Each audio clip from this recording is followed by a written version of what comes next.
Oi pessoal, estamos aí de novo com o Projeto Aqua. E agora o que a gente vai discutir? A tomada de decisão. Como e quando repor líquido para o seu paciente? Bem, existem várias alternativas do ponto de vista de tomada de decisão em relação a isso. A gente praticamente fala aí em torno de 20 a 25 variáveis aí que você vai ter que considerar para sua tomada de decisão em relação à reposição volêmica. Cada vez mais a gente deixa de lado aqueles métodos estáticos, como PVC, como a pressão capilar pulmonar, como um índice de adequação da nossa volemia. E começa a trabalhar com os parâmetros dinâmicos. Os parâmetros dinâmicos, o VVS, o ΔPP, o PVI. Esses parâmetros eles são importantes para que a gente possa pensar quem é o doente responsivo e não responsivo ao volume. Então, a utilização de um algoritmo associado a isso é fundamental. Então, como é que funciona? Eu tenho um parâmetro, seja lá PVI, seja ΔPP, seja VVS, seja o que for, desses índices dinâmicos. Esse índice está abaixo está acima de 12%, está 15%, 16%, 17%. Então, a gente configura uma situação de responsividade a fluido, responsividade a volume.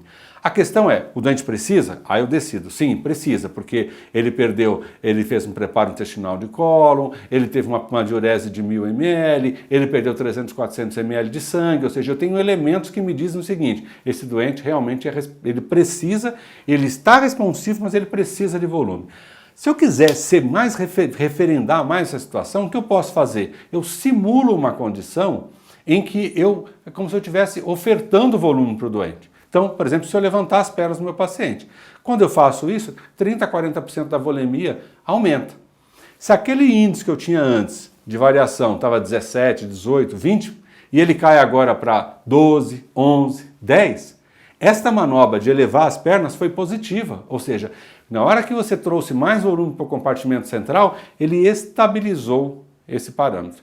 E como é que ele estabiliza isso? A partir de um acoplamento entre o sistema respiratório, entre a ventilação mecânica e o sistema cardiovascular. O que é importante a gente lembrar? Lado direito, lado esquerdo do coração.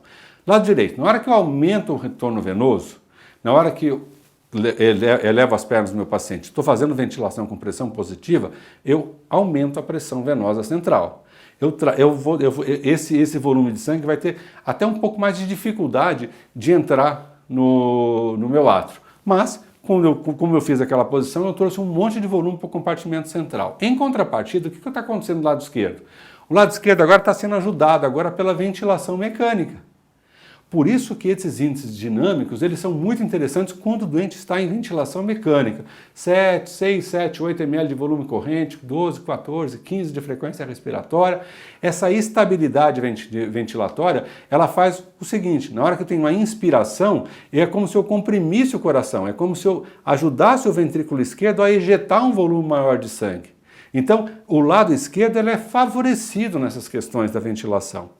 Então, consequentemente, desses índices dinâmicos, eles me dão mais força para a tomada de decisão em relação à reposição volêmica. E isso é um ponto importante e é algo que a gente tem hoje uma quantidade grande de equipamentos e de monitores. O mais simples que a gente tem é o oxímetro de pulso, porque a variação da onda de pulso, que é chamado índice de variação da pletismografia, tem uma correlação direta com essa situação. Então, no dia a dia, para a sua tomada de decisão, esses princípios. Esse doente tem algum parâmetro alterado, esse parâmetro está alterado o suficiente para que você tome a decisão de repor volume, então agora vamos construir o nosso algoritmo. Sim, ele tem 16. Já chequei, isso não é vasodilatação, não tem nada autonômico, não é porque eu fiz a peridural, mas a anestesia geral, não, realmente ele precisa de volume. Aí eu vou dar volume para o meu doente, 200, 250 ml de volume. A grande maioria dos algoritmos construídos, eles fazem essa reposição volêmica com solução cristalóide, com solução coloidal. A grande maioria faz assim. Então, voltando àquela questão colóides versus cristalóides, eu estou dando colóide para um doente que tenha efetivamente os preenche critérios. Não tem disfunção renal, não tem disfunção da coagulação.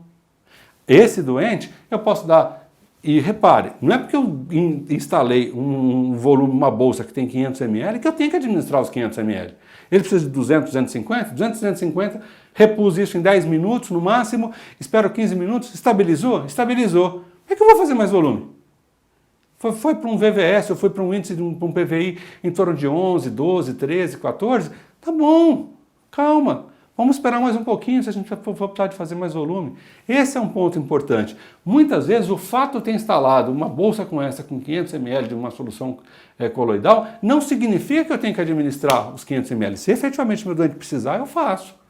Então, a tomada de decisão, esse algoritmo de tomada de decisão, ele é importante para ajudar a gente a tomar essa decisão. Mas a gente tem que ter sempre esse critério muito estrito e utilizando vários e vários parâmetros para finalizar e tomar essa decisão. São parâmetros clínicos, são parâmetros de observação do seu paciente, do campo operatório, do volume de sangramento, do ritmo de diurese do paciente. É esse conjunto de perdas insensíveis, é esse conjunto de coisas que eu vou estar olhando o tempo inteiro para minha tomada de decisão.